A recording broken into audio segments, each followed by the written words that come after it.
নমরুদ ইচ্ছা করলে ঈমান আনতে পারত। ইব্রাহিম আলাইহিস সালাতু ওয়াস সালামের এই অবস্থা দেখে নমরুদ বলল, হে ইব্রাহিম, আমি 4000 বকরি তোমার প্রতিপালকের নামে কুরবানি করব।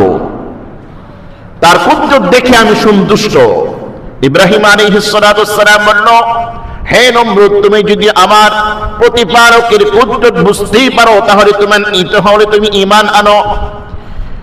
বলো তুমি আল্লাহ এক, বলো তুমি পরকাল বিশ্বাস করো, আমি আল্লাহর নবী ইব্রাহিমকে মেনে নাও।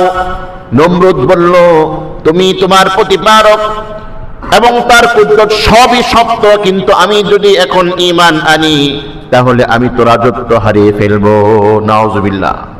রাজত্বের জন্য দেখা গেল ইব্রাহিম আলাইহিস সালাতু ওয়াস সালামের দাওয়াত সে প্রত্যাখ্যান করলো। রাজত্বের জন্য সে ঈমান আনলো না।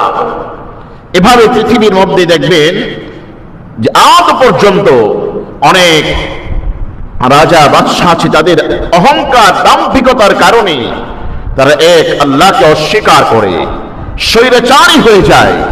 তাদের দিমাগ, তাদের অহমিকা এতই বৃদ্ধি পায় যে আল্লাহকে আল্লাহ মনে করে না।